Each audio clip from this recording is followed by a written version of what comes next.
Assalamualaikum warahmatullahi wabarakatuh. Pada kesempatan kali ini saya dan Mbak Risma akan memaparkan materi tentang etiket berbicara secara umum maupun secara Islam. Baik, agar tidak berlama-lama lagi, langsung saja ke materi. Etiket merupakan satu kumpulan tata cara dan suatu sifat perbuatan yang dapat bersifat jasmaniah atau lahiriah. Dan suatu etiket juga disebut dengan tata krama, yaitu suatu kebiasaan berupa sifat sopan santun di dalam lingkungan pergaulan antar manusia di dalam satu tempat. Ini dapat disepakati. Tata maksudnya adat, aturan, norma, peraturan, sedangkan krama yang berarti sopan santun. Sedangkan etiket dapat menunjukkan seluruh sikap manusia yang dapat bersikap jasmaniah maupun lahiriah. Selain itu, etiket juga merupakan kesadaran manusia terhadap kesadaran baik buruk, maka bisa disebut dengan kesadaran etis atau kesadaran moral. Selanjutnya, etiket dalam berbicara atau berkomunikasi. Dalam berkata krama berbicara, banyak orang yang mengatakan bahwasanya seseorang menilai dari sudut pandang seseorang dengan berpendidikannya atau dengan tidak dari tata krama berbicara.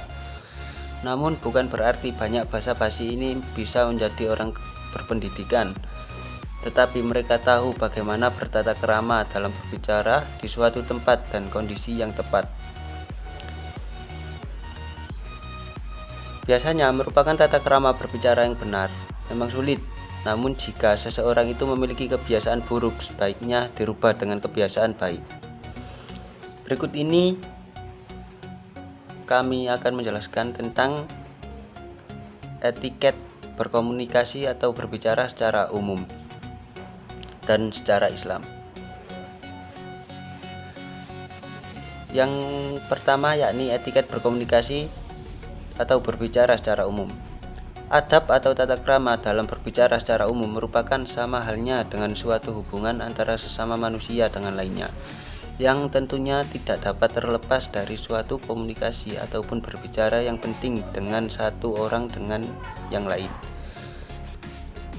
Berikut ini adab atau etiket berkomunikasi atau berbicara secara umum. Yang pertama, pada senior atau orang yang lebih tua, berusaha untuk menyapa terlebih dahulu, seperti menyapa hai, halo, ataupun memanggil namanya. Yang kedua, berbicara dengan menggunakan kata-kata yang sopan, jelas, dan ramah. Yang ketiga, berbicara dengan menggunakan intonasi yang sesuai, tidak terlalu keras dan juga tidak terlalu pelan dan tidak terlalu cepat. Selanjutnya, etiket berkomunikasi atau berbicara secara umum kepada sesama. Berbicara dengan menggunakan kata-kata yang sopan, jelas, dan ramah. Yang kedua, berbicara dengan intonasi yang sesuai, tidak terlalu keras dan tidak juga terlalu pelan dan tidak terlalu cepat. Selanjutnya, etiket berbicara atau berkomunikasi secara umum kepada junior. Yang pertama, berbicara dengan menggunakan kata-kata yang sopan, jelas, dan ramah. Yang kedua, berbicara dengan intonasi yang sesuai, tidak terlalu keras dan juga tidak terlalu pelan. Baik, yang selanjutnya di sini saya akan menjelaskan tentang etika berkomunikasi atau berbicara secara Islam. Secara Islam, ada berbicara dalam perspektif komunikasi Islam adalah terdapat dalam hubungan antara sesama manusia yang tidak dapat terlepas dari suatu komunikasi penting atau berbicara dengan satu orang dan satu orang lainnya. Dalam Islam, ketika berbicara itu harus memegang teguh sebuah adab-adab yang telah dikerjakan oleh Rasulullah, yaitu Nabi Muhammad SAW. Maka ada beberapa adab di dalam etika berbicara dalam Islam yang perlu kita perhatikan dan perlu kita terapkan dalam kehidupan sehari-hari. Untuk yang pertama adalah jujur dalam berbicara. Jujur dalam berserikat yaitu sebuah keteladanan yang selalu dicontohkan oleh Rasul dalam hidupnya. Beliau selalu berkata jujur. Jujur dalam berbicara dapat menunjukkan ketaatan seseorang dalam menghormati agama Islam. Maka, kita sebagai umat Islam hendaknya selalu menerapkan kejujuran dalam sikap melakukan suatu perkataan, bahkan di dalam suatu candaan sekalipun. Yang kedua adalah berbicara yang baik atau diam.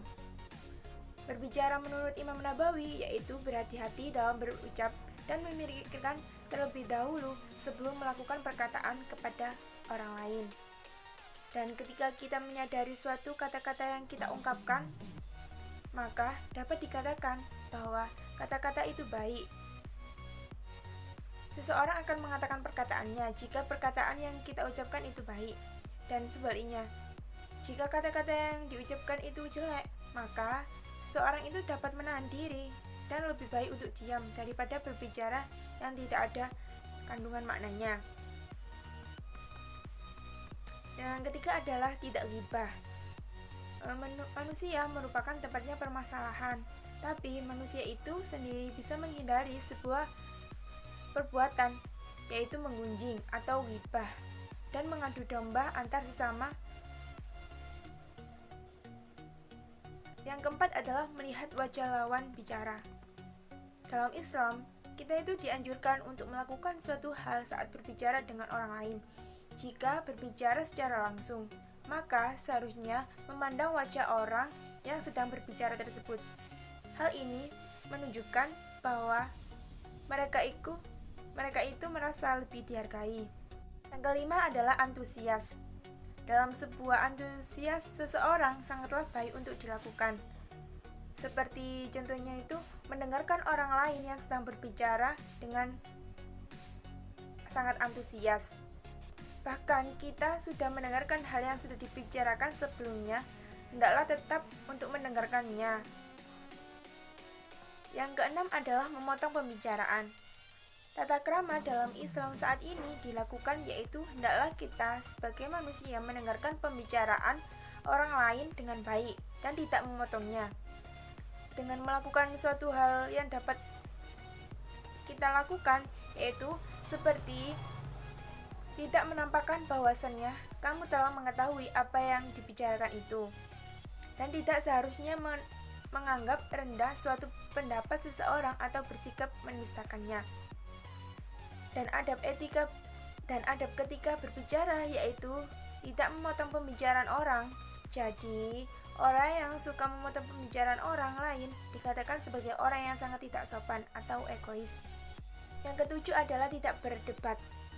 Pada saat ini dan di era demokrasi ini, perdebatan sudah menjadi hal yang sudah biasa. Bahkan menggunakan intonasi suara yang tinggi seperti debat calon presiden, debat calon gubernur, dan sebagainya. Dalam kasus-kasus tersebut menjelaskan argumentasi untuk menerangkan kebenaran yang ada berdasarkan ilmu dan keyakinan. Hal tersebut sangat diperlukan dan berguna untuk nantinya. Akan tetapi, sekali hal itu benar, jangan pernah menceburkan diri dalam perdebatan baik secara lisan maupun tulisan, atau dalam kurung dunia online. Karena dalam perdebatan sangatlah tidak dianjurkan dalam Islam, yaitu akan berdampak dalam perilaku tersebut dalam menjadikan satu orang dengan yang lainnya saling menjauhkan. Dan justru orang yang menjauh karena sifat ego adalah orang yang salah dalam melakukan tindakan. Dalam sebuah pembicaraan pasti adanya terjadinya perdebatan. Dalam Islam sendiri perdebatan hal itu sudah biasa terjadi, tapi harus tetap dihindari. Bahkan meskipun dalam perdebatan tersebut kita itu benar, sebaiknya mengalah agar tidak terjadi perdebatan yang sangat panjang. Itu saja yang bisa kami sampaikan. Jika ada tutur kata maupun perilaku yang kurang berkenan, mohon dimaafkan. Dan jika ada paparan kami yang kurang jelas, bisa ditanyakan di kolom komentar. Assalamualaikum warahmatullahi wabarakatuh.